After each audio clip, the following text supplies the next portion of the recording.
إن الحمد لله نحمده ونستعينه ونستغفره ونؤمن به ونتوكل عليه ونعوذ بالله من شرور أنفسنا ومن سيئات أعمالنا من يهده الله فلا مضل له ومن يضلله فلا هادي له وأشهد أن لا إله إلا الله وحده لا شريك له وأشهد أن محمدًا عبده ورسوله أما بعد فإن خير الحديث كتاب الله وخير الهدي هدي محمد صلى الله عليه وسلم وشر الأمور محدثاتها وكل محدثة بدعة وكل بدعة ضلالة وكل ضلالة في النار فأعوذ بالله من الشيطان الرجيم بسم الله الرحمن الرحيم يا أيها الناس اتقوا ربكم الذي خلقكم من نفس واحدة وخلق منها زوجها وبث منهما رجالا كثيرا ونساء واتقوا الله الذي تساءلون به والأرحام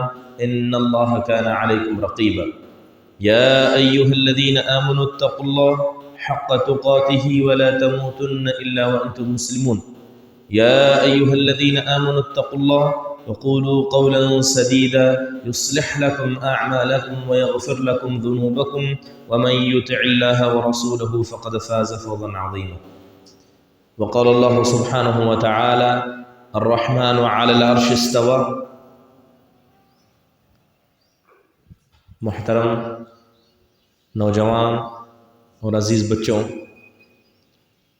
اللہ کے فضل و کرم سے اس پروگرام میں آپ کل سے شریک ہیں۔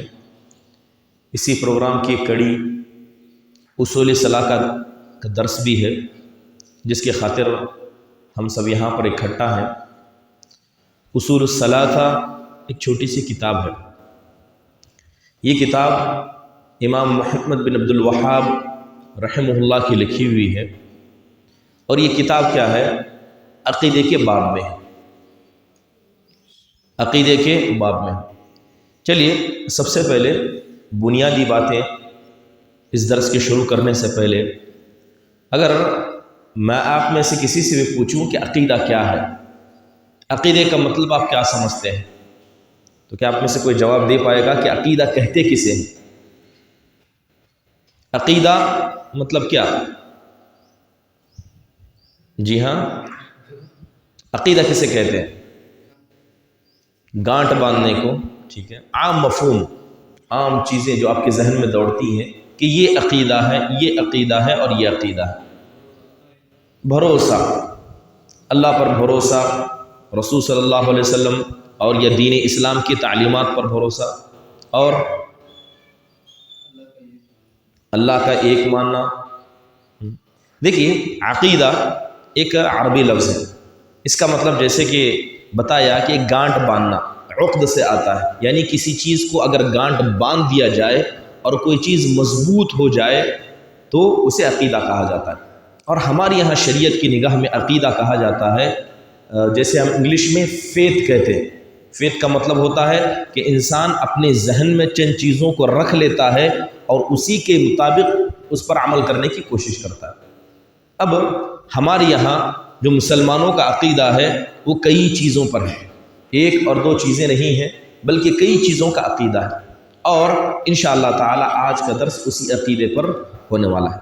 جہاں تک ان تین اصول الثلاثہ کی گفتگو کی جائے تو سب سے پہلے جب ہم اس کتاب کو پڑھتے ہیں تو محمد بن عبد الوہاب رحمہ اللہ نے اسی عقیدے کے تعلق سے کہا کہ ہر مسلمان کو چار چیزوں کے بارے میں علم ہونا چاہیے، اور چار چیزوں پر کیا ہے، ان کو انسان اپنے زندگی میں نافذ کرے، یہ بڑا اہم ہے۔ وہ چار چیزیں انہوں نے کیا بتائی؟ سب سے پہلی چیز کا انہوں نے ذکر کرتے کہا کہ انسان کے پاس علم ہونا چاہیے۔ کیا ہونا چاہیے؟ علم ہونا چاہیے۔ کس چیز کا علم؟ یہ سب سے پہلے اللہ کی ذات کا علم، اللہ تعالیٰ جو ہمارا خالق ہے، جو ہمارا مالک ہے، جو ہمارا رازق ہے، اس رب کا علم ہمارے پاس ہونا چاہیے۔ دوسری چیز وہ نبی صلی اللہ علیہ وسلم جن کی دن رات ہم اتباع کرنے کی کوشش کرتے ہیں اور آپ کی پیروی کے لیے کیا ہے ہم دین علم حاصل کرتے ہیں، اس نبی صلی اللہ علیہ وسلم کے بارے میں علم ہونا چاہیے۔ تیسری چیز ہے دین اسلام کا علم، وہ دین جسے ہم دین مانتے ہیں اور جس کے تعلیمات پر عمل کرنے کی کوشش ہم کرتے ہیں، اس دین کا علم ہونا چاہیے۔ تو یہ 3 چیزیں ہیں، کہتے ہیں کہ ان 3 چیزوں کا علم انسان کے پاس ہونا چاہیے۔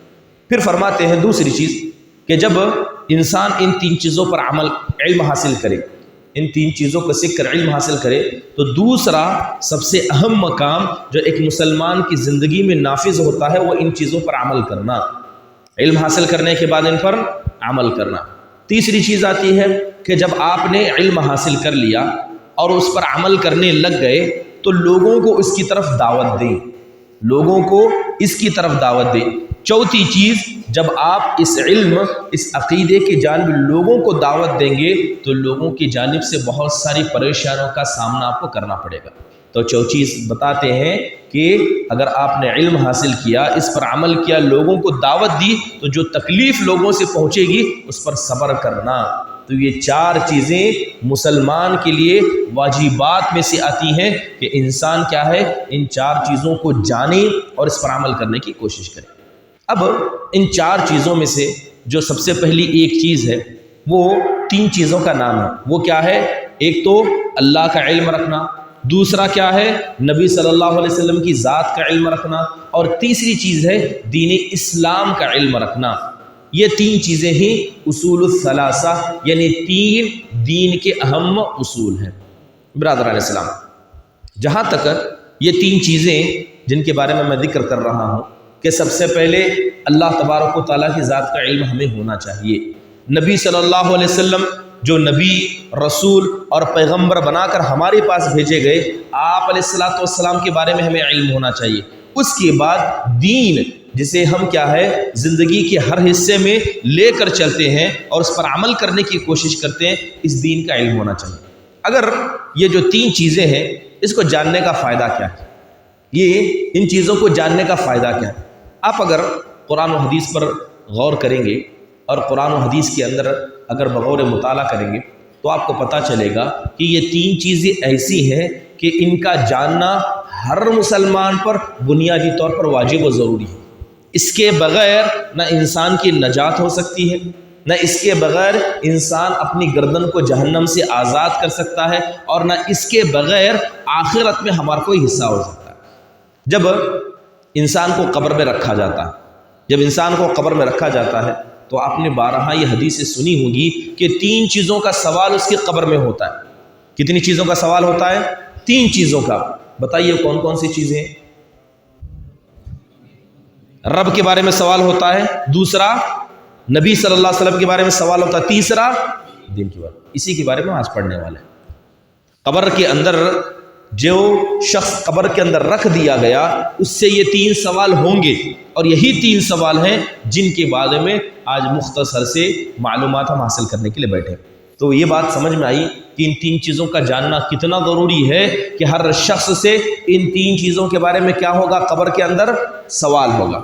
دوسری چیز یہ ہے کہ نبی صلی اللہ علیہ وسلم کی ایک حدیث مبارکہ ہے، آپ علیہ الصلوۃ والسلام کہتے ہیں کہ ایمان جو انسان کے دل میں ہوتا ہے، ایمان جو ایک دل کی عبادت ہے یا دل کا عمل ہے، تو اس ایمان کا ایک مزہ ہوتا ہے، اس ایمان کا ایک مزہ ہوتا ہے، اور ہر شخص کیا ہے ایمان کا مزہ حاصل نہیں کرتا، لیکن نبی صلی اللہ علیہ وسلم گارنٹی دیتے ہوئے کہتے ہیں کہ اگر کوئی آدمی ان 3 چیزوں کو سیکھ لے، ان پر عمل کرے، تو اسے ایمان کا مزہ ملنے لگتا ہے، اسے ایمان کی لذت، ایمان کی چاشنی نصیب ہو جاتی ہے۔ حدیث کے اندر آپ علیہ الصلوۃ والسلام فرماتے ہیں کہ ذاق طعم الایمان من رضی باللہ ربا وبالاسلام دینا وبمحمد نبیا، کہ جس شخص نے دین اسلام کو، جس شخص نے اللہ کو بطور رب مان لیا، اسلام کو بطور دین تسلیم کر لیا، اور نبی صلی اللہ علیہ وسلم کو بطور نبی مان لیا، اس انسان نے حقیقی طور پر ایمان کا مزہ چکھ لیا،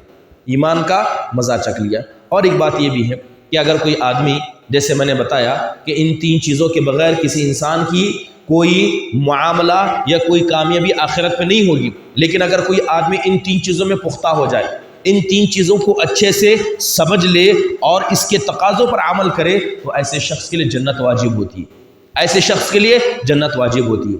حضرت ابو سعید خدری رضی اللہ عنہ کی ایک حدیث میں آتا ہے کہ نبی صلی اللہ علیہ وسلم نے ایک مرتبہ حضرت ابو سعید خدری رضی اللہ عنہ سے پوچھا تو حضرت ابو سعید خدری نے آپ علیہ الصلوۃ والسلام کے سوال کا جواب دیا، تو اس کے بعد اللہ کے نبی صلی اللہ علیہ وسلم حضرت ابو سعید خدری رضی اللہ عنہ کو نصیحت کرتے ہوئے کہتے ہیں کہ یا ابا سعید من رضی باللہ ربا وبالاسلام دینا وبمحمد نبیا وجبت لہ الجنہ۔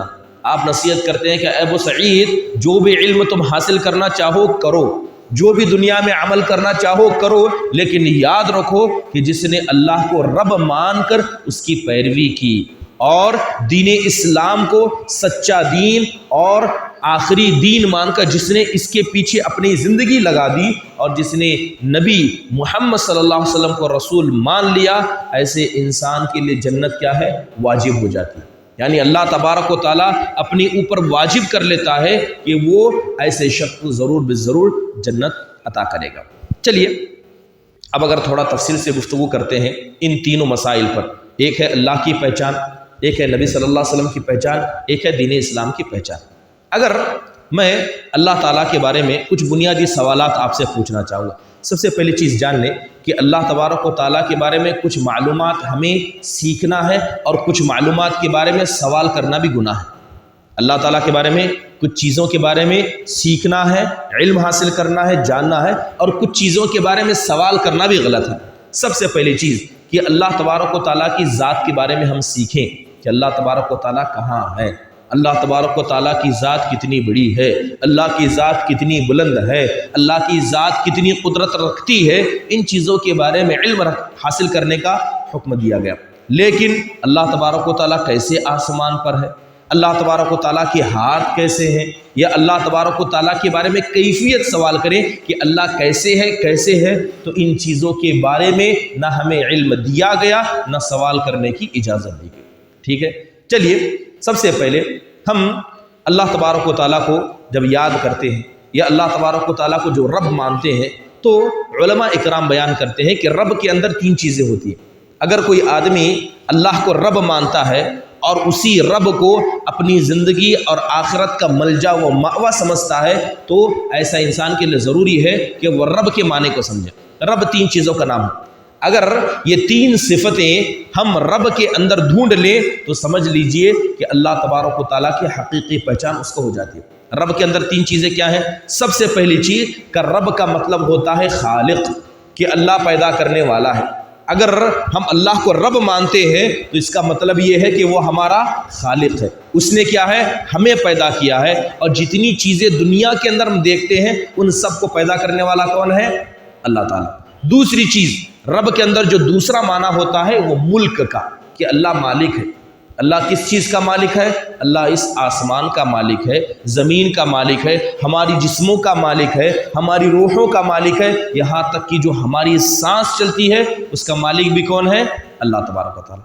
پہلا اللہ کو رب ماننا کہ اللہ نے ہمیں پیدا کیا، دوسرا اللہ کو مالک ماننا کہ اللہ ہماری ہر چیز کا ملکیت رکھتا ہے، ہر چیز کا مالک ہے، اور تیسری چیز اللہ کو مدبر ماننا کہ اللہ ہماری تدبیر کرتا ہے۔ اللہ دن کو لاتا ہے تو رات کو لے جاتا ہے، ہواؤں کو اللہ تعالیٰ چلاتا ہے، اور اسی طرح سورج کا اپنے وقت پر آنا، چاند کا اپنے وقت پر نکلنا، اور زمین سے پیڑ پودوں کا اگنا، یہ ساری چیزیں جو ہوتی ہیں یہ ساری چیزیں کیا ہے؟ اللہ کی تدبیر سے ہوتی ہیں۔ تو تیسری چیز ہوتی ہے کہ اللہ کو آپ مدبر مانیں کہ اللہ تدبیر کر رہا ہے، اللہ اس ساری دنیا کا کیا خیال رکھ رہا ہے، اور اللہ تبارک و تعالیٰ انہیں دیکھ رہا ہے۔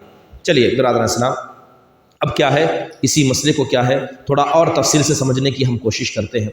چلیے جیسے میں نے کہا کہ انسان کو علم حاصل کرنا چاہیے، اور یہ بات آپ جان لیں کہ جتنا انسان کے دل میں اللہ کا علم ہوگا اتنا انسان اللہ سے ڈرے گا۔ گویا اگر آپ کے دل میں اللہ کی پہچان نہیں ہے تو جان لیں کہ حقیقی اللہ کا ڈر کبھی آپ کے دل میں آ ہی نہیں سکتا، کبھی آ نہیں سکتا۔ چاہے آپ جو بھی عمل کریں اور کتنا بھی نیک نیتی سے عمل کریں، تو سب سے پہلے اوجب الواجبات میں سے جو چیز ہمیں آتی ہے وہ اللہ کے بارے میں علم حاصل کرنا ہے۔ اگر میں آپ سے پوچھوں کہ جب ہم نماز میں کھڑے ہوتے ہیں تو نماز میں اکثر ایک لفظ ہے جسے نماز کے ہر وقت ہم دہراتے ہیں، چاہے رکوع میں جائیں، ٹھیک ہے، چاہے سجدے میں جائیں، چاہے نماز کی شروعات کریں، وہ کون سا لفظ ہے؟ اللہ اکبر۔ کون سا لفظ ہے وہ؟ اللہ اکبر۔ کیا مطلب اللہ اکبر کا؟ اللہ اللہ سب سے بڑا ہے، اللہ سب سے بڑا ہے۔ اب دیکھیے ایک چیز کا فرق دیکھیے کہ اگر انسان کو اللہ کی ذات کا علم ہو جائے تو علم ہونے کے بعد جو انسان اللہ سے ڈرتا ہے اور وہ انسان جو بغیر علم کے اللہ سے ڈرتا ہے، ان دونوں کے بیچ میں اتنا ہی فاصلہ ہوتا ہے جتنا فاصلہ یہ زمین اور آسمان کے بیچ میں۔ ایک چھوٹی مثال کہ اللہ تبارک و تعالیٰ کے بارے میں ہمیں جاننا کیوں ضروری ہے اور اللہ کے بارے میں علم حاصل رکھنا کیوں ضروری ہے۔ سب سے پہلی چیز یہ ہے کہ ہم نماز میں کیا کہتے ہیں کہ اللہ ہو اکبر، اللہ بڑا ہے۔ اللہ تبارک و تعالیٰ کتنا بڑا ہے اگر آپ تو اسے سوال کیا جائے؟ چلیے اس کی تھوڑی تفصیل حضرت عبداللہ بن مسعود رضی اللہ عنہ کے قول کے ذریعے دیکھتے ہیں۔ آپ نے مگر آپ سے پوچھوں کہ یہ بتائیے کہ دنیا کی وہ سب سے بڑی چیز کون سی ہے جسے آپ کی نگاہوں نے دیکھا ہے؟ آپ کی نگاہ میں دنیا کی سب سے بڑی چیز کون سی ہے؟ کیا لگتا ہے بیٹا؟ یہ سب سے بڑی چیز آپ نے کیا دیکھی ہے جو ابھی یہاں موجود ہے؟ کوئی بتا سکتا ہے کہ آپ کی نگاہ میں سب سے بڑی چیز کسے مانتے ہیں آپ؟ پہاڑ؟ مجھے لگتا ہے کہ زمین اس سے بڑی ہوگی۔ جی ہاں، زمین دیکھتے ہیں آپ؟ زمین کی جہاں تک زمین ہے کیا ہم اس کا احاطہ کر سکتے ہیں؟ اگر مختصر طور پر زمین کا احاطہ بھی کرنا چاہیں تو شاید انسان کی ٹیکنالوجی بھی کم پڑ جائے کہ زمین آخر میں کتنی بڑی ہے۔ سمندر کے اندر زمین کا حصہ ہے، ہاں، پہاڑوں کی چوٹیوں پر زمین کا حصہ ہے، اور زمین اتنی بڑی ہے کہ انسان اتنی طاقت رکھنے کے باوجود بھی کیا ہے، زمین کا احاطہ نہیں کر سکتا، اتنی بڑی زمین ہے۔ آپ جانتے ہیں کہ زمین کے مقابلے میں عاصمان کتنا بڑا ہے؟ یہ زمین جتنی ہے اس سے کئی گنا بڑا یہ آسمان ہے۔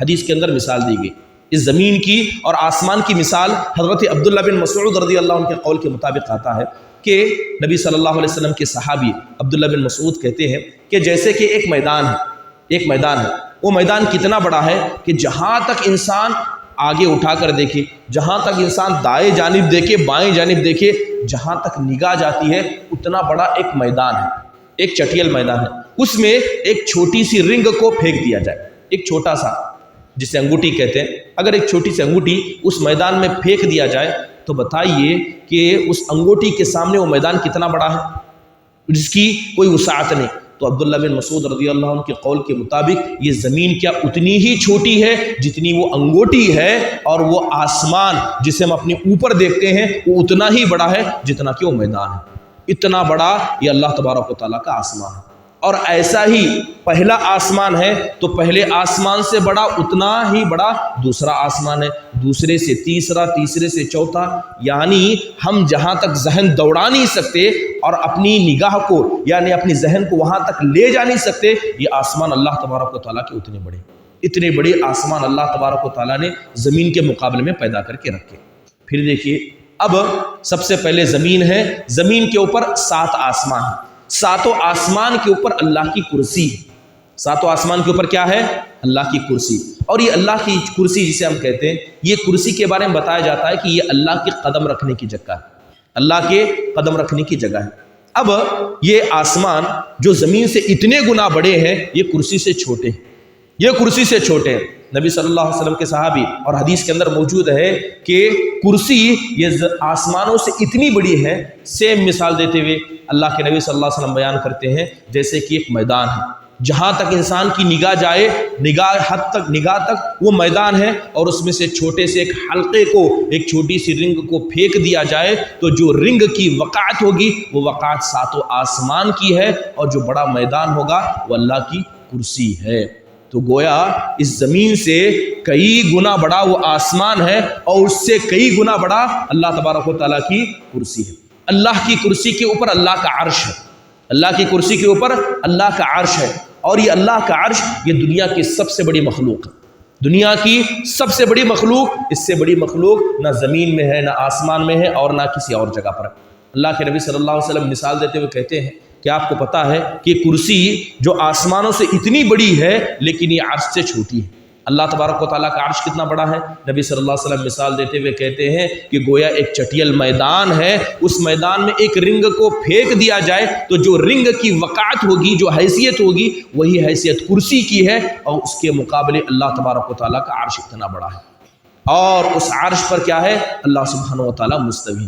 اب تصور کر کے دیکھیں کہ یہ زمین جس کا ہم احاطہ نہیں کر سکتے، ان تمام زمینوں سے بڑی یہ آسمان ہے، اس آسمان سے بڑا کیا ہے؟ اللہ کی کرسی ہے، اس کرسی سے بڑی ذات کیا ہے؟ عرش ہے، اور اس عرش پر اللہ سبحانہ و تعالیٰ مستوی ہے۔ تو کتنے اللہ تبارک و تعالیٰ بڑے ہیں؟ ہاں، اللہ تبارک و تعالیٰ کتنے بڑے ہیں؟ اللہ ان زمینوں سے بڑے ہیں، اللہ آسمانوں سے بڑے ہیں، اللہ ہماری سوچ اور ہمارے تصور سے بڑے ہیں۔ اب بول کر دیکھیے کہ اگر عبادت ہونی چاہیے تو کس کی ہونی چاہیے؟ اللہ سبحانہ و تعالیٰ کی۔ کیوں؟ کیونکہ اللہ اکبر، اللہ ہر چیز سے بڑا ہے، اللہ تبارک و تعالیٰ سے بڑی اس دنیا کے اندر کوئی چیز نہیں ہے۔ تو لہذا اگر یہی اللہ تبارک و تعالیٰ کا علم رکھ کر ایک انسان نماز پڑھے اور سوچے کہ جتنی دنیا ہم دیکھتے ہیں، جتنا ہم سوچتے ہیں، جتنا ہم تصور کرتے ہیں، یہ اللہ تبارک و تعالیٰ کی ذات کے مقابلے میں کچھ نہیں ہے، تو یقیناً کیا ہے؟ انسان کے دل میں اللہ تبارک و تعالیٰ کا ڈر پیدا ہو جائے گا۔ نبی صلی اللہ علیہ وسلم کیا ہے؟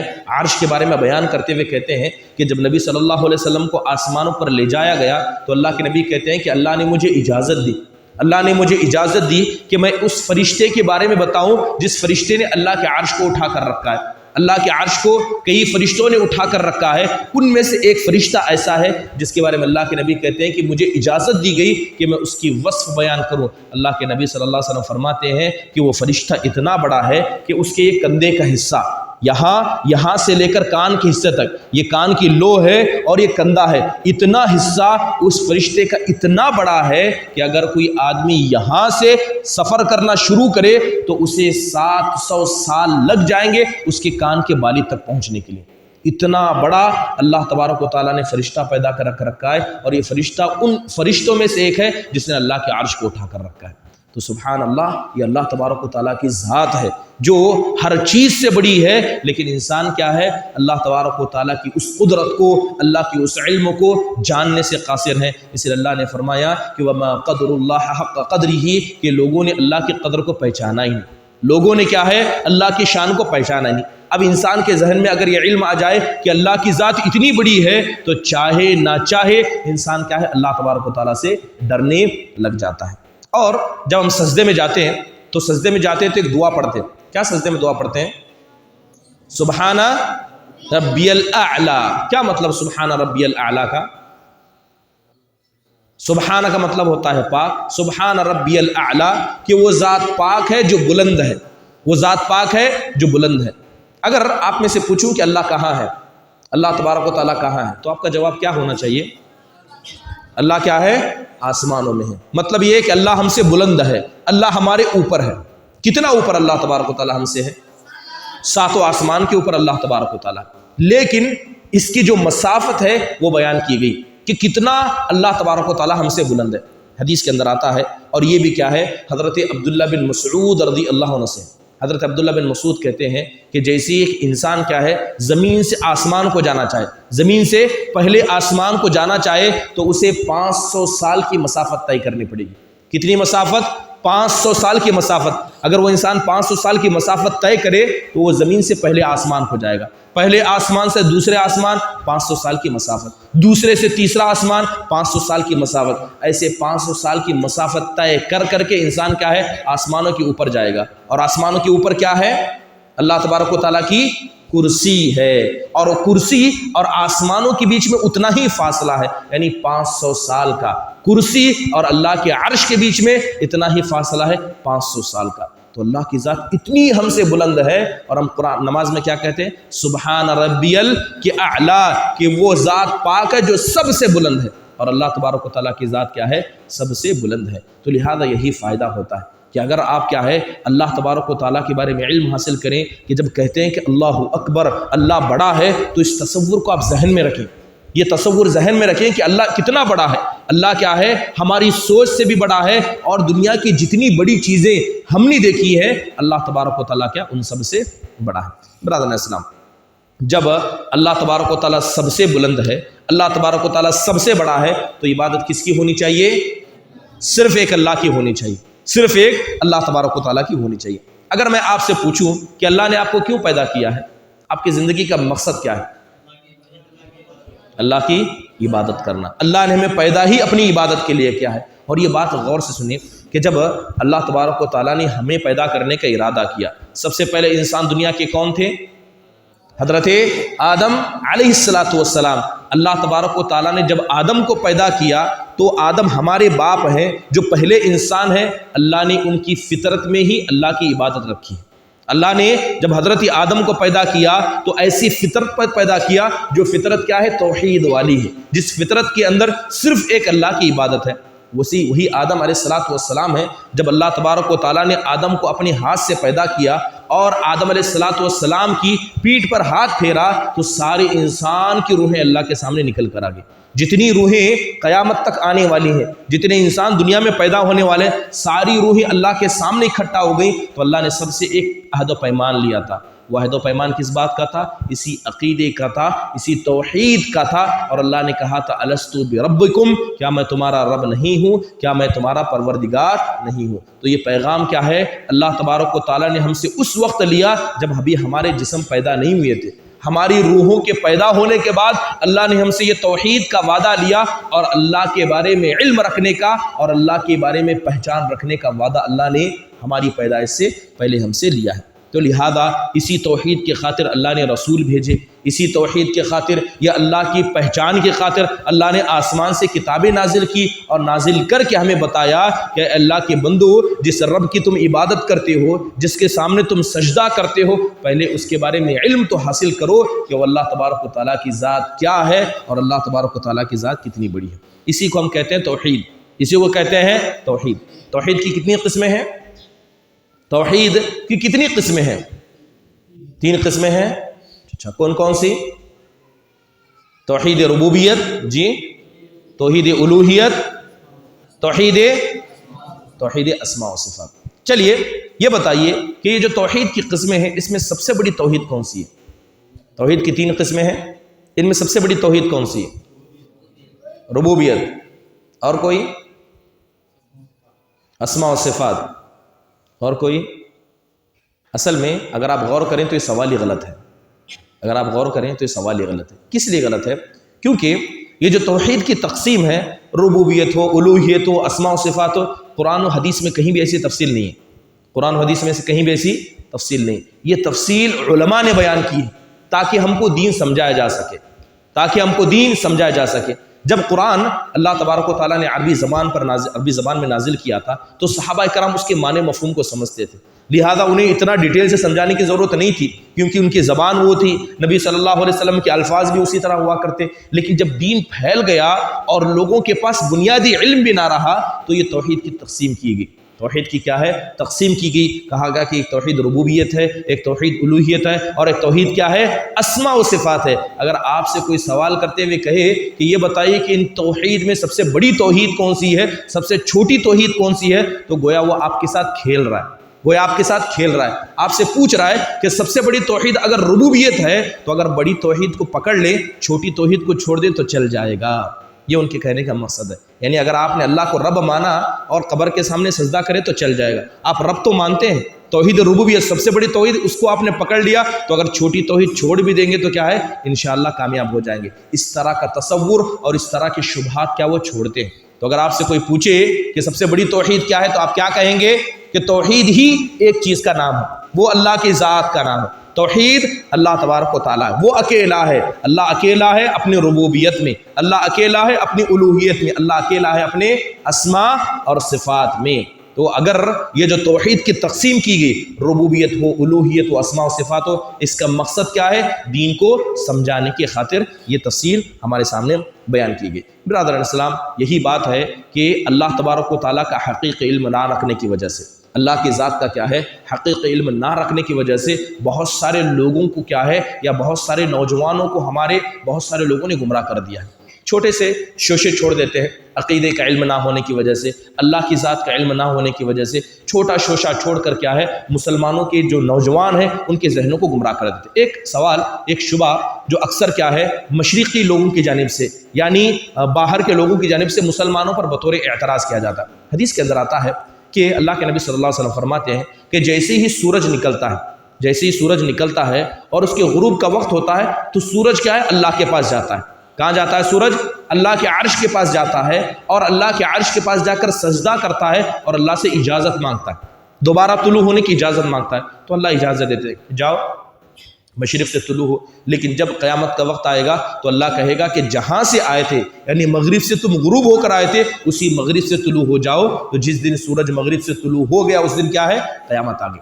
تو مستشرقین یہ سوال اٹھاتے ہوئے کہتے ہیں کہ ہم سورج کو دیکھتے ہیں تو سورج ہلتا جلتا نہیں ہے، سورج کا ہلتا جلتا نہیں، بڑے آہستہ سے گھوم رہا ہے لیکن اپنی جگہ پر موجود ہے۔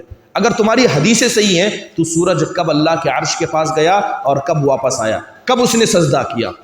یا تو تمہاری حدیثیں غلط ہیں یا جو ہم دیکھ رہے ہیں وہ غلط ہے۔ بتائیے اس کا کیسے آپ جواب دیں گے؟ یہ سوال عقیدے کا ہے، یہ سوال اللہ کی ذات سے تعلق رکھنے والا ہے۔ اگر آپ کیا ہے اللہ کی ذات کے بارے میں پختہ علم رکھیں گے تو اس طرح کے سوالات آپ کو گمراہ نہیں کر سکتے۔ ہم سورج کو دیکھ رہے ہیں، سورج اپنی جگہ پر ہے، سورج بڑے آہستہ ہلتا، زیادہ نہیں ہلتا، تو سورج کب اللہ کے عرش کے پاس گیا، کب اس نے سجدہ کیا اور کب اللہ سے اجازت مانگی، جبکہ ہم دیکھتے ہیں کہ سورج اپنی جگہ سے ہلا نہیں؟ تو کیا اس کا جواب دیں گے؟ ابھی یہ جو تفصیل میں نے آپ کے سامنے بتائی اسی کے اندر اس کا جواب موجود ہے۔ سب سے بڑی چیز دنیا کی کیا ہے؟ بڑی مخلوقات میں سے سب سے بڑی مخلوق کیا ہے؟ اللہ تبارک و تعالیٰ کا عرش ہے۔ تو گویا ہر چیز دنیا کی عرش کے نیچے ہے۔ یہ زمین ہے، زمین کے اوپر 7 آسمان ہے، 7 آسمان کے اوپر اللہ کی کرسی ہے، اللہ کی کرسی کے اوپر اللہ کا عرش ہے۔ تو عرش دنیا کی سب سے بڑی چیز ہے اور ہر چیز کیا اللہ کے عرش کے نیچے، ہر چیز اللہ کے عرش کے نیچے ہے۔ تو گویا سورج بھی کہاں ہے فی الحال میں؟ اللہ کے عرش کے نیچے، اللہ کے عرش کے نیچے۔ اب کیا ہے؟ سورج کب گیا، کب سجدہ کیا؟ یہ جو درخت ہمارے سامنے موجود ہے، یہ جو پہاڑ ہمارے سامنے موجود ہے، آپ جانتے ہیں کہ یہ بھی اللہ کی تسبیح بیان کرتے ہیں۔ قرآن میں اللہ تبارک و تعالیٰ نے اس کا ذکر کیا کہ یہ پرندے اللہ کی تسبیح بیان کرتے ہیں، یہ درخت اللہ کی تسبیح بیان کرتے ہیں، یہاں تک کہ یہ پہاڑ بھی اللہ کی تسبیح بیان کرتے ہیں۔ وَلَٰكِن لَا تَفْقَهُونَ تَسْبِيحَهُمْ، تم ان کی تسبیح کو نہیں سمجھتے، ان کا اپنا طریقہ ہے۔ اگر ہم سجدہ کرنا ہوتا ہے تو ہم جھک جاتے ہیں، تو کیا سورج بھی اسی طرح جھکتا ہے جیسے ہم جھکتے ہیں؟ جبکہ ہم کو پہاڑوں کے بارے میں نہیں پتا کہ وہ کیسی تسبیح کرتے ہیں، درختوں کے بارے میں نہیں پتا کہ کیسی تسبیح کرتے ہیں، تو ہم نے سورج کے بارے میں کیسے کہہ دیا کہ جیسے ہم آتے ہیں اور جاتے ہیں سورج بھی ویسے ہی آتے اور جاتا ہے۔ سورج سجدہ کرتا ہے، اگر حدیث کے اندر بتا دیا گیا تو نبی صلی اللہ علیہ وسلم کی بات ہے تو سورج سجدہ کرتا ہے، لیکن اس کے سجدہ کرنے کی کیفیت ہمیں نہیں پتا۔ اور جہاں تک عرش کے نیچے سجدہ کرتا ہے تو ہر چیز کیا ہے؟ اللہ کے عرش کے نیچے ہی ہے۔ تو لہذا اگر سورج اپنی جگہ پر بھی سجدہ کرے تو کہاں سجدہ کر رہا ہے؟ عرش کے نیچے ہی سجدہ کر رہا ہے۔ تو اس طرح کے سوالات کیا ہے ہمارے نوجوانوں کے سامنے پیش کیے جاتے ہیں، انہیں گمراہ کیا جاتا ہے، حدیثوں کو جھٹلانے پر انہیں کیا ہے آمدہ کیا جاتا ہے۔ اور یہ ساری چیز کیوں ہوتی ہے؟ کیونکہ ہم نے اللہ تبارک و تعالیٰ کی ذات کا حقیقی علم حاصل نہیں کیا۔ برادر السلام، چلیے ایک چھوٹا سا قصہ بیان کر کے اپنی بات کو آگے بڑھاتے ہیں۔ تاریخ کے اندر ایک آدمی کا ذکر آتا ہے، تاریخ کے اندر کیا ایک شخص کا ذکر آتا ہے، اور تاریخ کے اندر اس شخص کو مظلوم باپ کہا گیا۔ کیا کہا گیا؟ مظلوم باپ۔ تھوڑی سی تفصیل، ایک شخص تھے ان کی شادی ہو گئی، ایک شخص تھے ان کی شادی ہو گئی۔ سب سے پہلے کیا ہے اللہ تبارک و تعالیٰ نے انہیں ایک بیٹا عنایت فرمایا۔ باتیں غور سے سنیں، اسی میں سے آپ سے سوال کروں گا، میں اسی چیزوں میں سوال کروں گا کہ پہلے بیٹا تھا، پہلی بیٹی تھی، کتنے بیٹے تھے، کتنی بیٹیاں تھیں، ٹھیک ہے؟ غور سے سنیں باتوں کو۔ سب سے پہلے اللہ تبارک و تعالیٰ نے انہیں ایک بیٹا عطا کیا۔ وہ بیٹا کیا ہے 2 سال کی عمر کو پہنچا اور انتقال کر گیا۔ کتنے سال کی عمر کو؟ 2 سال کی عمر کو پہنچا، انتقال کر گیا۔ پھر اس کے بعد اللہ تبارک و تعالیٰ نے ان شخص کے کیا ہے 4 بیٹیاں عطا کی۔ کتنی بیٹیاں؟ 4 بیٹیاں۔ 4 بیٹیوں کے بعد پھر ایک بیٹا پیدا ہوا، پھر ایک بیٹا پیدا ہوا۔ وہ بیٹا کیا ہے 2.5 سال کی عمر کو پہنچا، وہ بھی انتقال کر گیا۔ تو گویا پہلا بیٹا لے جا کر اس انسان نے دفنا دیا، دوسرا بیٹا جو 2.5 سال کو ہو گیا اسے لے جا کر دفنا دیا۔ اب کتنے بچے انتقال ہو گئے؟ 2 بیٹے۔ کتنی بیٹیاں زندہ ہیں؟ 4 بیٹیاں۔ پہلی بیٹی کی شادی ہو گئی، پہلی بیٹی بڑی ہو گئی، شادی ہو گئی، اور بیٹی کو بھی ایک بیٹا پیدا ہوا، بیٹی کو بھی کیا ہے ایک بیٹا پیدا ہوا۔ یہ بیٹا کیا ہے 4 سال تک رہا، تو گویا اس شخص کے اعتبار سے یہ ان کا نواسہ ہوا۔ 4 سال کے بعد نواسے کو بھی انتقال ہو گیا، اور لے جا کر اس نواسے کو بھی انہوں نے کیا ہے دفنا دیا۔ پھر اس کے بعد کیا ہے بڑی بیٹی، پہلی بیٹی، بڑی بیٹی، جب بڑی بیٹی کا جو بیٹا 4 سال کے بعد انتقال ہوا تھا، اس کے کچھ سال کے بعد بڑی بیٹی جب 28 سال کی عمر کو پہنچی وہ بھی انتقال کر گئی۔ بڑی بیٹی جو 28 سال کی عمر کو پہنچی وہ بھی انتقال کر گئی۔ لہذا اس مظلوم باپ نے کیا ہے اس بیٹی کو لیا کر جو جوانی کی حالت میں تھی دفنا دیا۔ تو کتنے بیٹے کا انتقال ہوا؟ بیٹے 2، نواسا 1 اور بیٹی 1۔ دوسری بیٹی اس کی بھی شادی ہو گئی. جب یہ دوسری بیٹی 21 سال کی ہو گئی تو اس بیٹی کا بھی انتقال ہو گیا. 21 سال کی عمر میں پہلی بیٹی 28 سال کی عمر میں انتقال کر گئی, دوسری بیٹی کیا ہے 21 سال کی عمر میں انتقال کر گئی, اور اس بیٹی کو لے آ کر دفنا دیا. کتنی بیٹیاں ہوئی؟ 2 بیٹیاں, 2 بیٹے اور ایک نواسا. ان سب کو کیا ہے اس انسان نے لے آ کر کیا دفنا دیا. پھر اس کے بعد تیسری بیٹی کی بھی شادی ہوتی ہے. تیسری بیٹی کی شادی ہوتی ہے. تیسری بیٹی کیا ہے 27 سال کی ہو جاتی ہے, اور 27 سال کی عمر میں یہ بیٹی بھی انتقال کر جاتی ہے.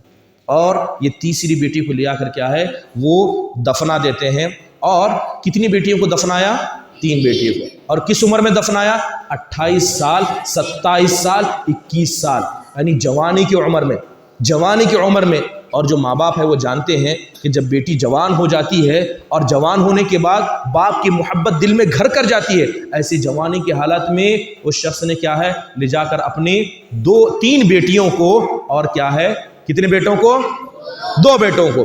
لہذا جب یہ تیسری بیٹی کا انتقال ہوا تو اس کے بعد اور ایک بیٹا پیدا ہوا, اور وہ بھی 2 سال کا ہو کے انتقال ہو گیا.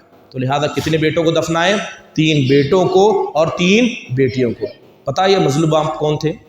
یہ مظلوم باپ کون تھے؟ یہ ہمارے نبی جناب محمد الرسول اللہ صلی اللہ علیہ وسلم تھے. اللہ تعالیٰ نے آپ کو 3 بیٹے عطا کیے, اور اللہ کے نبی نے تینوں کو کیا ہے اپنے ہاتھ میں پکڑ کر لے آ کر دفنایا. اللہ نے 4 بیٹیاں عطا کی, 4 میں سے 3 بیٹیاں جن کی شادی بھی آپ نے کرائی, اور جوانی کی عمر میں 28 سال, 27 سال, 21 سال کی عمر میں لے آ کر کیا ہے نبی صلی اللہ علیہ وسلم نے ان کو دفنایا.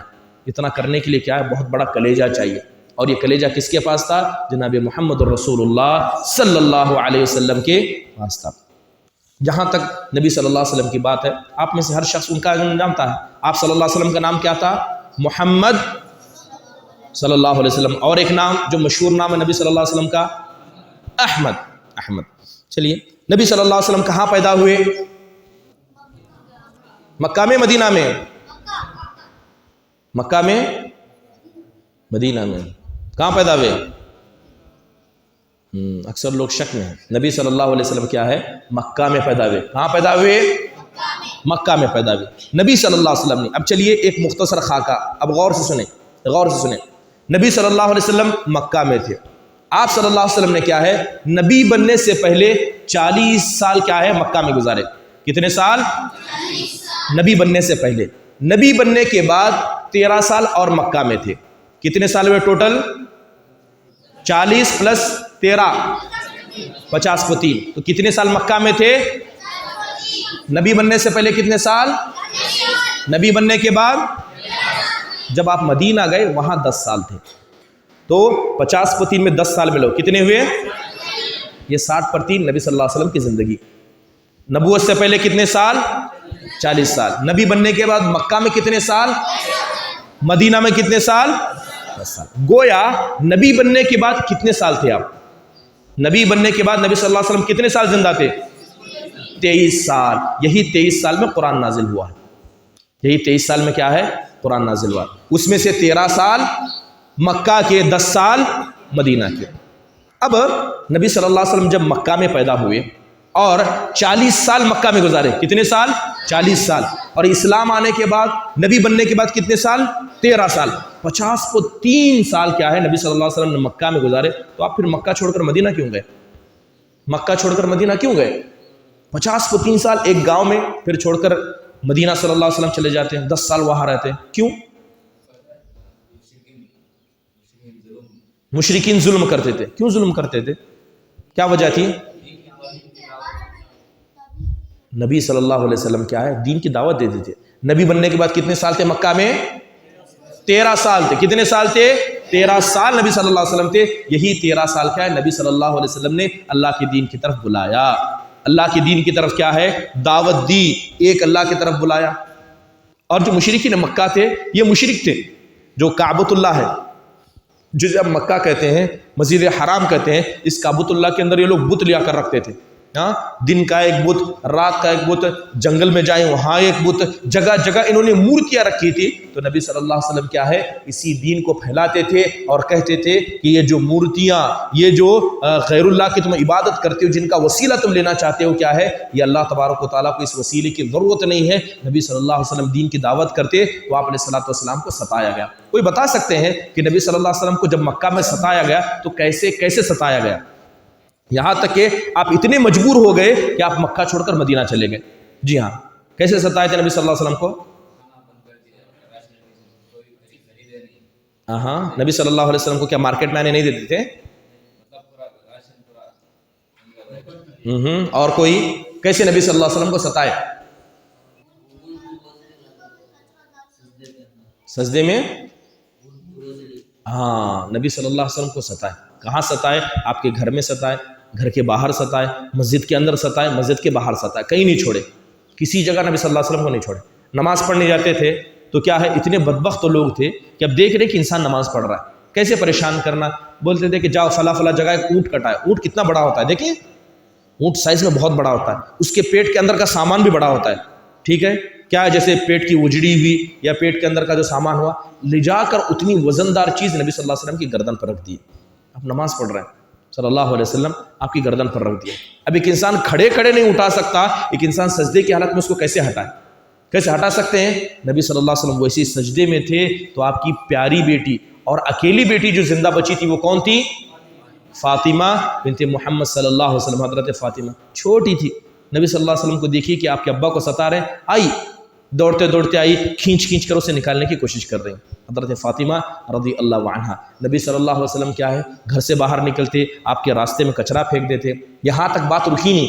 نبی صلی اللہ علیہ وسلم جب دعوت دینے آتے تو کہتے یہ تو انسان پاگل ہے، کہتی یہ انسان پاگل ہے، یہ شاعر ہے. جس طرح کے لوگ پہاڑوں بیٹھ کے اپنے طور سے بنا کر باتیں بولتے ہیں، یہ نبی صلی اللہ علیہ وسلم ایسے باتیں بولتے ہیں. نبی صلی اللہ علیہ وسلم کی دعوت کا انکار کیا. اللہ کے نبی صلی اللہ علیہ وسلم کی بات ماننے کے لیے تیار نہیں، اور جو لوگ آپ کی بات مانے تھے انہیں مارا کرتے تھے.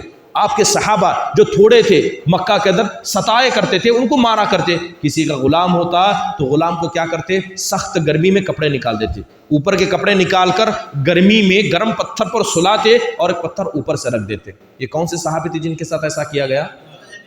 حضرت کچھ صحابہ ایسے تھے جنہیں کیا ہے صرف دھوپ میں ہاتھ باندھ کر چھوڑ دیتے تھے، ایسے ہی رہو جب تک تمہیں موت نہ جائے، ایسے ہی رہو.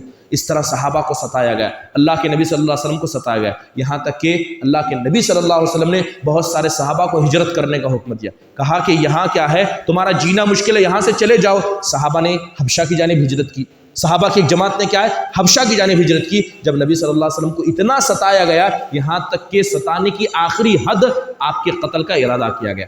نبی صلی اللہ علیہ وسلم کو کیا ہے قتل کرنے کا ارادہ کیا گیا، تو اللہ تعالیٰ نے آپ کو سفر کرنے کی اجازت دی. اسی سفر کو کیا ہے ہجرت کہتے ہیں. کہ ایک جگہ سے جہاں پر آپ دین کی عبادت نہیں کر سکتے، دین کو نہیں مان سکتے، اس جگہ کو چھوڑ کر ایسی جگہ جانا جہاں آپ اللہ کی عبادت کر سکیں، اسے ہجرت کہتے ہیں. تو اللہ تعالیٰ نے آپ علیہ الصلوۃ والسلام کو ہجرت کا حکم دیا. کتنے سال مکہ میں رہے ٹوٹل اللہ کے نبی؟ 50 پر 3 سال. نبی بنانے سے پہلے کتنے سال؟ 40 سال. نبی بنانے کے بعد 13 سال. 50 کو 3 سال اس مکہ میں رہ کر نبی صلی اللہ علیہ وسلم مجبوری کی حالت میں کیا ہے مکہ کو چھوڑ کر نکلے. اللہ کے نبی صلی اللہ علیہ وسلم کو بہت تکلیف ہوئی. جہاں اللہ کے نبی صلی اللہ علیہ وسلم نے اپنا بچپن گزارا، جوانی گزاری اور جوانی کا ایک بڑا مرحلہ دیکھا، ایسی پاک جگہ کو چھوڑ کر اللہ کے نبی کو جانے کے لیے کہا جا رہا ہے. جب اللہ کے نبی صلی اللہ علیہ وسلم کیا ہے ہجرت کے لیے نکل رہے تھے تو آپ علیہ الصلوۃ والسلام کو دل میں ایک عجیب تکلیف تھی. آپ علیہ الصلوۃ والسلام کی آنکھ سے آنسو جاری تھے. تو اللہ تبارک و تعالیٰ نے آسمان سے آیت نازل کرتے فرمایا کہ ان الذی فرض علیک القرآن لرادوک الی معاد. اے اللہ کے نبی، جس ذات نے کیا ہے آپ کو کیا ہے حق سے قرآن دیا ہے، وہ اللہ آپ کو ضرور لوٹائے گا، وہ اللہ اس جگہ آپ کو لوٹائے گا. آپ پریشان مت ہوئیے. نبی صلی اللہ علیہ وسلم ہجرت کر کے کہاں پہنچے؟ مدینۃ المنورہ پہنچے. تو یہ نبی صلی اللہ علیہ وسلم کی زندگی کا ایک بڑا حصہ. جب آپ مدینہ پہنچے تو مدینہ پہنچنے کے بعد نبی صلی اللہ علیہ وسلم نے سب سے پہلا کام کیا کیا؟ سب سے پہلا آپ صلی اللہ علیہ وسلم نے وہ جگہ بنائی جس میں ہم آپ پر بیٹھے، مسجد بنائی. نبی صلی اللہ علیہ وسلم نے سب سے پہلے مسجد بنائی، دین کو پھیلایا. اب یہاں مشرکین نہیں تھے، آپ کو ستانے کے لیے پریشان کرنے کے لیے کیا ہے مشرکین نہیں تھے، لہذا آپ علیہ الصلوۃ والسلام نے دین کی دعوت کو مدینہ کے اندر پھیلایا، مدینہ کے آزو بازو میں جو غیر مسلم چاہے یہودی ہو یا کوئی اور قبیلے ہو، نبی صلی اللہ علیہ وسلم نے وہاں اسلام پہنچایا اور جگہ جگہ اسلام پہنچاتے رہے، یہاں تک کہ اللہ تبارک و تعالیٰ نے آپ کو دوبارہ مکہ لوٹایا اور آپ علیہ الصلوۃ والسلام مکہ پہنچے اور آپ نے فتح مکہ کیا، مکہ کو فتح کیا۔ نبی صلی اللہ علیہ وسلم جب مکہ فتح کیے تو آپ علیہ الصلوۃ والسلام کے سامنے وہ سارے لوگ تھے جنہوں نے آپ کو ستایا تھا، آپ کو پریشان کیا تھا، لیکن اللہ کے نبی نے کیا ہے سب کو معاف کیا۔ آپ صلی اللہ علیہ وسلم نے زندگی میں ایک مرتبہ حج کیا، یہاں تک کہ آپ علیہ الصلوۃ والسلام کا انتقال مدینہ میں ہوا۔ کہاں پر آپ کا انتقال ہوا؟ مدینہ میں نبی صلی اللہ علیہ وسلم کا انتقال ہوا۔ یہ نبی صلی اللہ علیہ وسلم کی پوری زندگی کا ایک مختصر سا حصہ ہے، نبی صلی اللہ علیہ وسلم کی زندگی کا حصہ۔ کتنے ٹوٹل بیٹیاں تھیں آپ کے؟ 4 بیٹیاں تھیں۔ آپ کی زندگی میں کتنی بیٹیوں کا انتقال ہوا؟ کتنے بیٹے آپ کے تھے؟ کتنے بیٹوں کا انتقال ہوا؟ نبی صلی اللہ علیہ وسلم کے 3 بیٹے تھے، تینوں بیٹے کوئی بھی کیا ہے 3 سال کی عمر کو نہیں پہنچے، 2 سال 2.5 سال اور 2+ سال، اتنے میں نبی صلی اللہ علیہ وسلم کے سارے بیٹوں کا انتقال ہو گیا۔ آپ کی بیٹیاں کتنی تھی؟ 4 بیٹیاں۔ ایک ہی بیٹی ہے جو نبی صلی اللہ علیہ وسلم کے انتقال تک زندہ تھی، وہ کون تھی؟ حضرت فاطمہ رضی اللہ عنہا، اور ان کے بھی 2 بیٹے تھے، 2 نواسے نبی صلی اللہ علیہ وسلم کے پیارے نواسے، کون کون؟ حسن اور حسین رضی اللہ عنہ۔ چلیے، جہاں تک نبی صلی اللہ علیہ وسلم ہمارے نبی ہیں، ان سے محبت کرنا ہمارے دین کا حصہ ہے، اور میں نے دین کے 3 اصول بتائے۔ دین کے 3 اصول کیا ہے؟ ایک ہے اللہ کی پہچان رکھنا، دوسرا نبی صلی اللہ علیہ وسلم کی پہچان رکھنا، اور تیسرا کیا ہے؟ دین کی پہچان رکھنا۔ اب ہم نبی صلی اللہ علیہ وسلم کے بارے میں گفتگو کر رہے ہیں۔ جہاں تک نبی صلی اللہ علیہ وسلم کی خاصیت ہے، انبیاء بھی اللہ نے بہت سارے بھیجے، نبی کی کمی نہیں ہے۔ قرآن میں خود اللہ تبارک و تعالیٰ نے 25 سے 27 نبیوں کا ذکر کیا ہے، ان میں سے اللہ کے نبی صلی اللہ علیہ وسلم کا ذکر ہے، لیکن کیا ہے ہماری نبی صلی اللہ علیہ وسلم کی کچھ خاصیتیں تھیں، ایسی خاصیتیں کسی غیر کو نہیں دی گئی تھی۔ آپ علیہ الصلوۃ والسلام کیا نبیوں کے سردار تھے۔ آپ جانتے ہیں کہ نبی صلی اللہ علیہ وسلم کی ایسی کون سی خاصیت تھی جو دوسرے نبیوں کے اندر نہیں تھی؟ کوئی خاصیت آپ بتا سکتے ہیں کہ ایسی خاصیت جو صرف نبی صلی اللہ علیہ وسلم کو دی گئی؟ ایسی خاصیت جو صرف نبی کی تھی؟ چلیے، وقت بڑا کم ہے، شیخ 8:15 تک ٹائم ہے، 8:30 تک، ٹھیک ہے۔ چلیے، نبی صلی اللہ علیہ وسلم کی کچھ خاصیتوں کے بارے میں بتاتا ہوں۔ سب سے پہلی چیز یہ ہے کہ جب اللہ تبارک و تعالیٰ نے نبیوں کو پیدا کیا، یعنی اللہ تبارک و تعالیٰ نے روحوں کو پیدا کیا، سب سے پہلے انسان کون تھے دنیا کے؟ حضرت آدم علیہ السلام۔ جب آدم علیہ السلام کو پیدا کیا گیا تو اللہ نے ایک عہد و پیمان لیا تھا تمام روحوں سے، وہ عہد و پیمان اللہ کی توحید کا تھا۔ اسی طرح اللہ نے سارے نبیوں سے بھی عہد و پیمان لیا ہے، جتنے نبی آئیں گے سب نبیوں سے پیمان لیا تھا۔ وہ عہد و پیمان آپ صلی اللہ علیہ وسلم کی نبوت کا تھا کہ سارے نبی جتنے بھی آئیں گے وہ نبی صلی اللہ علیہ وسلم کو مانیں گے، ایسا عہد و پیمان اللہ نے نبیوں سے لیا تھا۔ دوسری اہم چیز ہے کہ جتنے بھی لوگ دنیا میں آئیں گے، چاہے وہ نبی ہو، رسول ہو، یا یہ کہیں کہ دنیا کے بزرگ لوگ ہو، سب کے سردار کون ہیں؟ اللہ کے نبی صلی اللہ علیہ وسلم ہوں گے۔ اللہ تبارک و تعالیٰ نے آپ کے گناہوں کو معاف کر دیا، آپ علیہ الصلوۃ والسلام کے اگلے پچھلے سارے گناہ معاف کر دیے گئے تھے، اور آپ علیہ الصلوۃ والسلام کو دعوت مستجابہ کہا جاتا ہے۔ اللہ کے نبی صلی اللہ علیہ وسلم جب دعا کرتے تو آپ کی دعا کیا ہے؟ رد نہیں کی جاتی۔ آپ جانتے ہیں کہ قرآن میں اللہ تبارک و تعالیٰ نے بہت ساری چیزوں کی قسم کھائی ہے، جیسے اللہ نے کیا؟ آسمان کی قسم کھائی، آسمان کی قسم کھائی، کیونکہ یہ بڑی مخلوق ہے، ٹھیک ہے۔ اللہ تبارک و تعالیٰ نے اپنی بڑی بڑی مخلوقات کی قسم کھائی، اور جب اللہ کسی چیز کی قسم کھاتا ہے تو اس کا مقصد یہ ہے کہ وہ چیز اللہ کے نزدیک کیا ہے؟ اہمیت کی حامل ہے۔ تو اللہ تعالیٰ نے نبی صلی اللہ علیہ وسلم کی عمر کی بھی قسم کھائی۔ اللہ نے نبی صلی اللہ علیہ وسلم کی جو عمر، کتنی عمر نبی صلی اللہ علیہ وسلم کی تھی ٹوٹل؟ 60 پر 3 سال، اللہ تعالیٰ نے اسی 60 پر 3 سال کی قسم کھائی ہے قرآن میں۔ اللہ تعالیٰ نے قسم کھائی، اللہ نے کسی ایسے نبی کی قسم نہیں کھاتی۔ اللہ تبارک و تعالیٰ نے کیا ہے؟ جب لوگوں کو پکارا تو کہا اے نوح، اے موسیٰ، اے ہارون، اللہ نے نبیوں کا نام لے کر پکارا، لیکن جب اللہ کے نبی صلی اللہ علیہ وسلم کو پکارا تو کہا یا ایھا الرسول، یا ایھا النبی، اے نبی، اے ہمارے رسول، ایسے پیارے پیارے ناموں سے اللہ نے نبی صلی اللہ علیہ وسلم کو پکارا ہے۔ اس کے علاوہ نبی صلی اللہ علیہ وسلم کو جو معجزات دیے گئے تھے، اللہ کے نبی صلی اللہ علیہ وسلم کے معجزات، سب سے بڑا معجزہ جو آپ علیہ الصلوۃ والسلام کے انتقال کے بعد بھی باقی ہے، جو ہمیشہ قیامت تک باقی رہے گا، وہ معجزہ کون سا ہے؟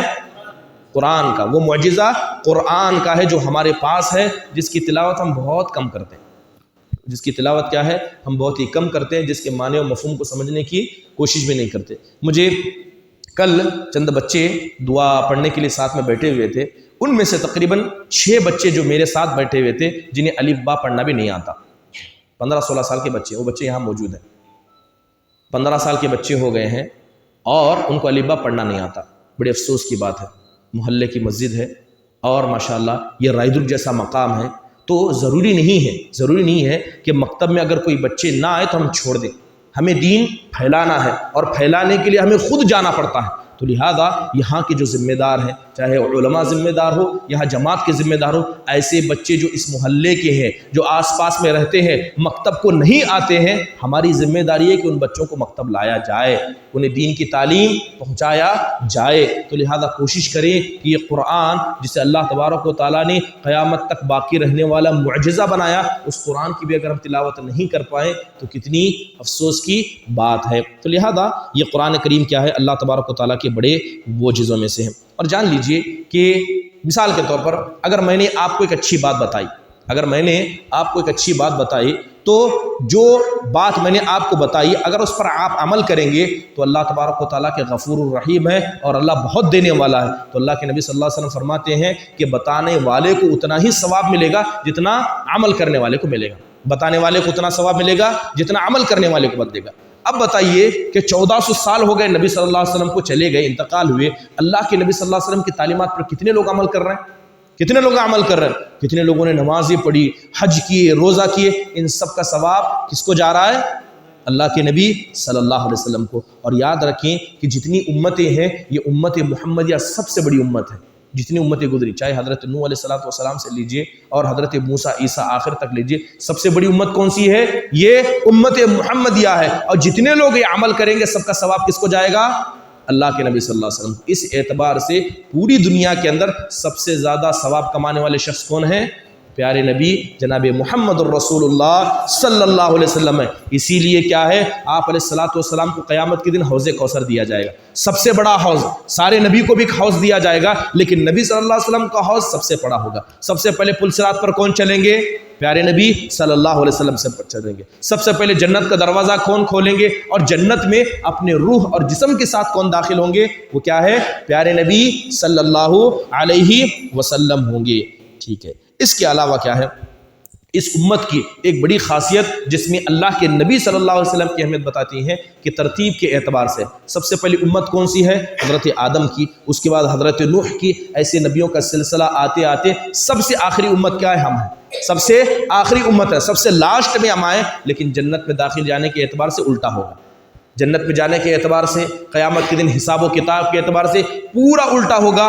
ہم سب سے پہلے آخرت میں حساب و کتاب ہمارا ہوگا اور جنت میں داخل ہونے کے اعتبار سے ہم سب سے پہلے جنت میں جائیں گے، جبکہ ترتیب کے اعتبار سے ہم لیٹ میں ہیں، لیکن حساب و کتاب کے اعتبار سے اور جنت میں داخلے کے اعتبار سے ہم سب سے پہلے ہوں گے۔ اس میں نبی صلی اللہ علیہ وسلم کی خاصیت ہے۔ اور جنت کے اندر ایک مقام ہے، جنت کے اندر ایک جگہ ہے جسے وسیلہ کہا جاتا ہے۔ جب ہم اذان کے بعد دعا پڑھتے ہیں، اذان کے بعد کی دعا پڑھتے ہیں، اس کے اندر لفظ وسیلہ کا ذکر آتا ہے اور ہم دعا کرتے ہیں کہ اللہ تعالیٰ ہمارے نبی کو تو وسیلے کے مقام تک پہنچا دے۔ یہ جنت کے اندر ایک ایسا حصہ ہے جہاں پر صرف نبی صلی اللہ علیہ وسلم رہیں گے، جہاں پر کیا ہے، صرف نبی صلی اللہ علیہ وسلم رہیں گے۔ یہ آپ علیہ السلام کی خاصیت میں سے ایک خاصیت ہے۔ اور نبی صلی اللہ علیہ وسلم کی ایک بڑی خاصیت یہ بھی ہے کہ آپ کی امت کے اندر 70,000 لوگ ایسے ہوں گے، آپ صلی اللہ علیہ وسلم کی امت میں 70,000 لوگ ایسے ہوں گے جو بغیر حساب اور کتاب کے جنت میں چلے جائیں گے، جن سے کیا ہے، اللہ تبارک و تعالیٰ حساب و کتاب نہیں کرے گا۔ وہ 70,000 لوگ کیا ہے، اس امت کے اندر ہیں،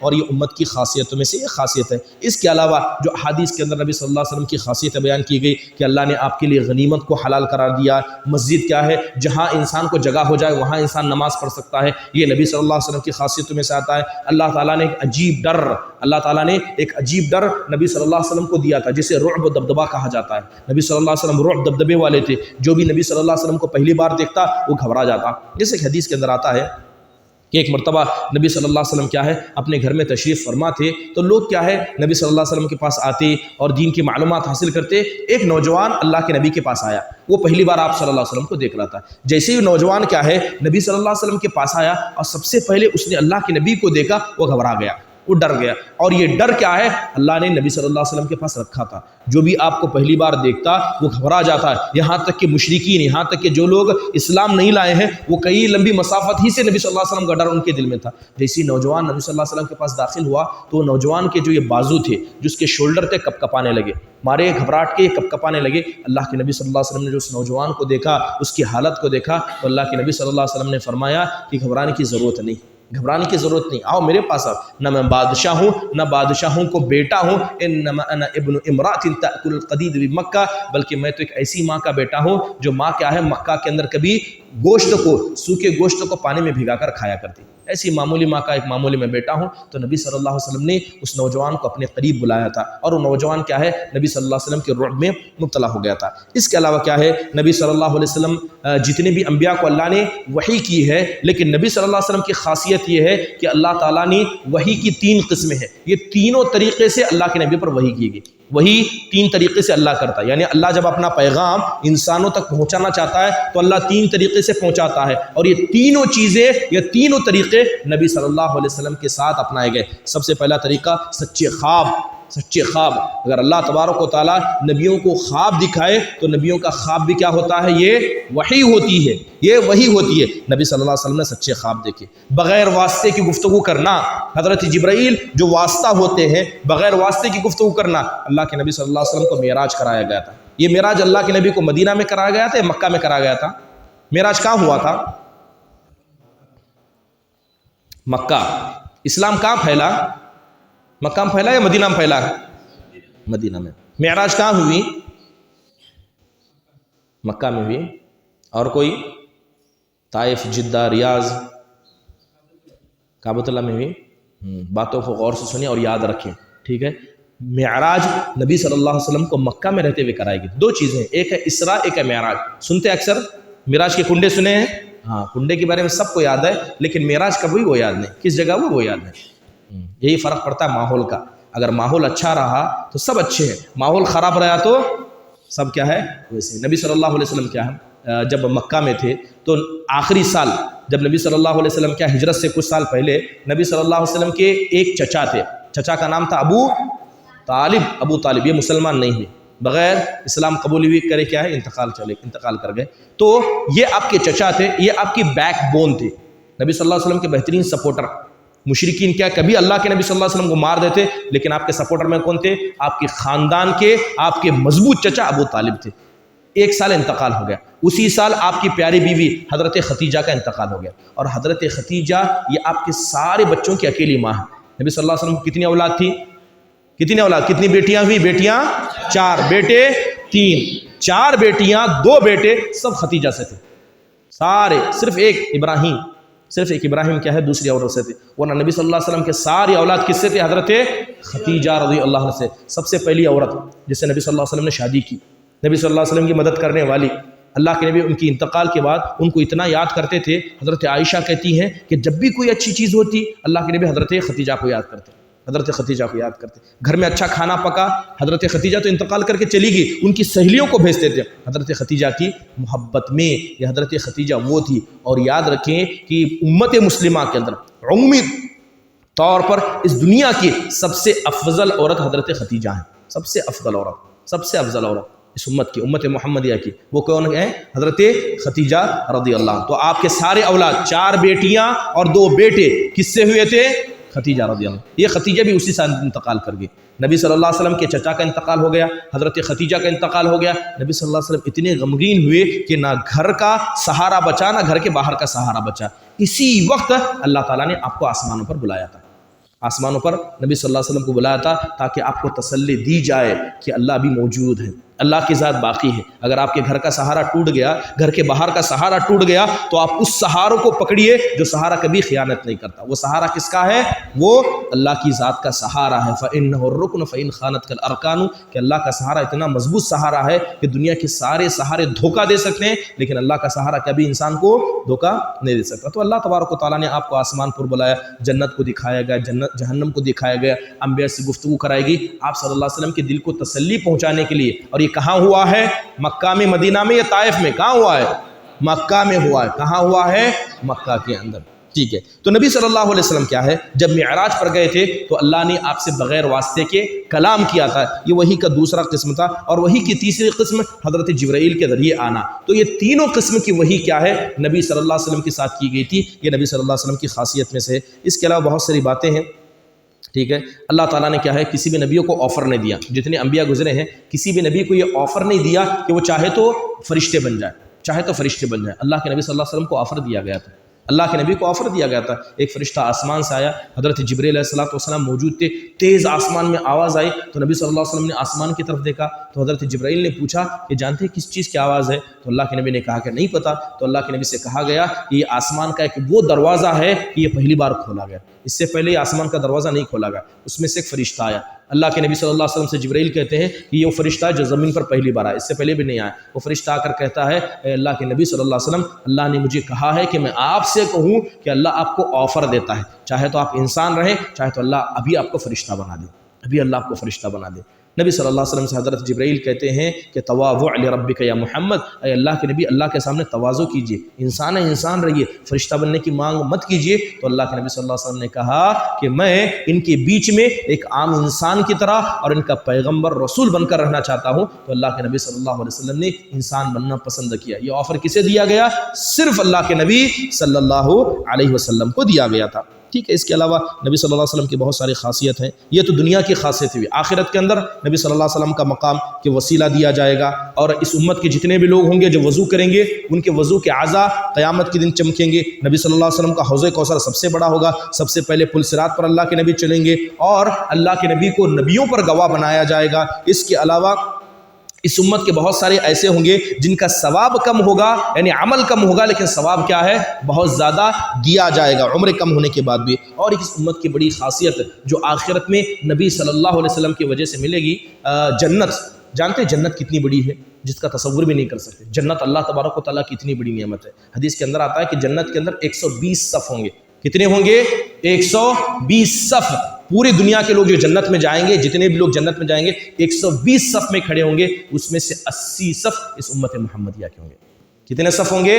80 صف، گویا بقیہ 40 صف پہلے امتوں کے۔ یہ نبی صلی اللہ علیہ وسلم کی خاصیتوں میں سے ہے کہ اللہ تبارک و تعالیٰ نے جس طرح آپ کو فضل دیا، آپ کو اچھا بنایا، اس امت کو بھی کہ اللہ تعالیٰ نے خیر امت بنایا۔ یہ نبی صلی اللہ علیہ وسلم کی خاصیت ہوئی۔ اب اس کے تقاضے بہت سارے ہوتے ہیں، اب بس کیا یہ باتیں سن کر چھوڑنا ہے؟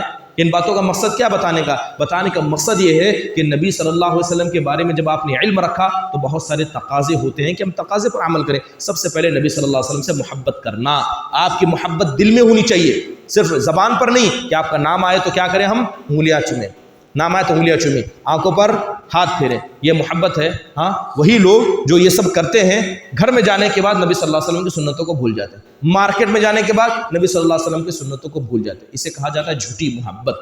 کیا کہا جاتا ہے اسے؟ جھوٹی محبت۔ دل میں محبت نہیں لیکن اوپر سے دکھاوا، تو کیا فائدہ کرتا ہے؟ یہ انسانوں کے بارے میں فائدہ نہیں کرتا، یہ تو نبی صلی اللہ علیہ وسلم کے بارے میں کیسے انسان کو فائدہ کرے گا؟ سب سے پہلی چیز کیا ہے؟ نبی صلی اللہ علیہ وسلم سے محبت کرنا۔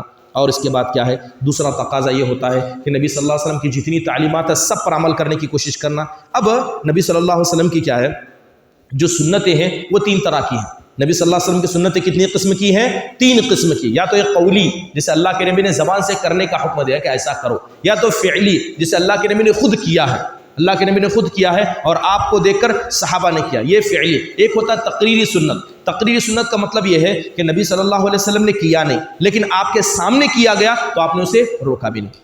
پہلا یا تو آپ نے زبان سے کہا ہوگا، اسے کہا جاتا ہے قولی سنتیں۔ دوسرا فعلی سنتیں، جسے اللہ کے نبی نے خود کیا ہوگا۔ تیسری کیا ہے؟ تقریری سنتیں، جسے اللہ کے نبی نے نہیں کیا لیکن آپ کے سامنے کیا گیا تو آپ علیہ الصلوۃ والسلام نے اسے روکا بھی نہیں، تو یہ کیا ہوا؟ تقریری سنتیں۔ یہی وجہ ہے کہ یہ سنتوں کی تقسیم نہ سمجھنے کی وجہ سے بہت سارے لوگوں نے کیا، اصلی سنتوں کو چھوڑ کر ایسی چیزوں کو پکڑ لیا جس کا ثواب کیا ہے، عمومی طور پر کم ہوتا ہے۔ جیسے کیا ہے؟ سب سے پہلی چیز کیا ہے؟ نبی صلی اللہ علیہ وسلم کی اتباع ہمیں کرنا ہے، نبی صلی اللہ علیہ وسلم کو دیکھ کر ہمیں کرنا ہے۔ ان میں سے کیا ہے؟ عبادات کے اندر جتنی بھی عبادتیں نبی صلی اللہ علیہ وسلم نے کی ہیں ان عبادتوں کو ویسے ہی کرنا، یہ نبی صلی اللہ علیہ وسلم کی سنتوں میں ایسا آتا ہے۔ لیکن کچھ چیزیں نبی صلی اللہ علیہ وسلم کے ساتھ خاص تھی، کچھ چیزیں نبی کے ساتھ خاص تھی، آپ اس میں نبی کی اتباع نہیں کر سکتے۔ کچھ چیزیں جو نبی کے ساتھ خاص تھی آپ اس میں اتباع نہیں کر سکتے، بلکہ اس میں نبی کی اتباع کرنا حرام ہے، اس میں نبی کی اتباع کرنا حرام ہے۔ جیسے نکاح، نبی صلی اللہ علیہ وسلم کی کتنی شادیاں ہوئی، کیا ہم وہ شادیاں کر سکتے ہیں؟ نبی نے کیا تو کیا ہم کر سکتے ہیں؟ حرام ہے، نہیں کر سکتے۔ اسی طرح نبی صلی اللہ علیہ وسلم کا نکاح ہوتا تھا بغیر مہر کے، بغیر مہر کے اللہ کے نبی صلی اللہ علیہ وسلم کا نکاح ہو جاتا تھا۔ کیا ہمارا نکاح ایسا ہو سکتا ہے؟ بہت ساری خاصیتیں جو صرف نبی کی ہیں اس میں کیا ہے انسان شامل نہیں ہو سکتا، بلکہ اس کی اتباع کرنا حرام ہے۔ اس کے علاوہ نبی صلی اللہ علیہ وسلم کچھ چیزیں بطور فطرت کرتے تھے، یعنی جو عام انسان کرتا ہے، جیسے اٹھنا، کھانا، پھرنا، اچھے کپڑے پہننا، عطر کو پسند کرنا، اور کھانے میں کچھ چیزوں کو پسند کرنا اور کھانے میں کچھ چیزوں کو ناپسند کرنا، یہ نبی صلی اللہ علیہ وسلم کی فطری چیزیں تھیں۔ اگر کوئی انسان کیا ہے ثواب کی نیت سے اسے کرتا ہے تو ثواب دیا جاتا ہے، لیکن نبی صلی اللہ علیہ وسلم نے کبھی ان کاموں کو کرنے کا حکم نہیں دیا۔ جیسے مثال کے طور پر اللہ کے نبی کو کدو پسند تھا، فطرت ہے، کسی کو کدو پسند ہوتا ہے، کسی کو نہیں پسند ہوتا ہے۔ آج لوگوں نے کیا ہے کدو کو اتنا بڑی سنت بنا دیا کہ لوگ کدو ڈھونڈ ڈھونڈ کر کھاتے ہیں، وہی لوگ نماز چھوڑتے ہیں، وہی لوگ نماز چھوڑتے ہیں۔ یہ کیسی سنت ہوئی؟ جس کا حکم دیا گیا اسے چھوڑا، اور جس کو آپ صلی اللہ علیہ وسلم بطور فطرت کرتے تھے اسے پکڑ لیا۔ نبی صلی اللہ علیہ وسلم کا امامہ پہنتے تھے، پٹکا، بڑا امامہ۔ کیا نبی صلی اللہ علیہ وسلم نے کہیں امام پہننے کا حکم دیا ہے؟ آپ نبی صلی اللہ علیہ وسلم کے بال بڑے تھے، یا تو نبی صلی اللہ علیہ وسلم کے بال کندھے تک ہوتے، یا یہاں تک ہوتے، یا اوپر ہوتے، یہ نبی صلی اللہ علیہ وسلم ایسا کرتے تھے، ٹھیک ہے۔ کیا نبی صلی اللہ علیہ وسلم نے ویسا بال رکھنے کا حکم دیا؟ نہیں، لیکن لوگوں نے پٹکا پہن لیا۔ نبی صلی اللہ علیہ وسلم جیسے بال رکھے لیکن نبی کی سنت پر عمل نہیں کرتے، یہ سنت ہے، اگر کرے تو ثواب ہے، لیکن کرنے کا حکم نہیں دیا گیا، اس لیے کہ آپ کی عادت مبارکہ تھی۔ یہی شیطان کرتا ہے۔ شیطان کیا کرتا ہے؟ ایسے کام پر انسان کو لگا دیتا ہے جس کام میں کیا ہے بہت کم ثواب ہے، اور بڑی چیزوں سے انسان کو کیا ہے دور کر دیتا ہے۔ یہ کب پتہ چلے گا؟ جب نبی صلی اللہ علیہ وسلم کی سنتوں کے بارے میں ہمیں علم ہوگا۔ اس لیے نبی کی سنت کے بارے میں انسان کو علم ہونا چاہیے۔ اور اس اچھی چیز آخری چیز کیا ہے؟ دین کے 3 اصول۔ ایک تو چیز اللہ تعالیٰ کی معرفت، اس کے بارے میں گفتگو ہم کیے، ٹھیک ہے۔ نبی صلی اللہ علیہ وسلم کی معرفت، اس کے بارے میں بھی گفتگو کرے۔ آخری چیز دین 3 چیزوں کا نام ہے۔ دین اسلام، اللہ تعالیٰ فرمائے ان الدین عند اللہ الاسلام، اللہ نے اسلام کو تمہارے لیے چنا ہے، اللہ نے اسلام کو چنا ہے۔ اور اسلام 3 چیزوں کا نام ہے۔ سب سے پہلے اسلام یعنی دین 3 چیزوں کا نام ہے، ایک ہے اسلام، ایک ہے ایمان، ایک ہے احسان۔ کتنی چیزیں ہیں؟ 3۔ اسلام، ایمان، احسان۔ غور سے سنیں، اس کے بارے میں پوچھوں گا بھی سب سے، ٹھیک ہے، سب سے پوچھوں گا۔ دین کتنی چیزوں کا نام ہے؟ دین 3 چیزوں کا نام ہے، ایک ہے اسلام، ایک ہے ایمان، اور ایک ہے احسان۔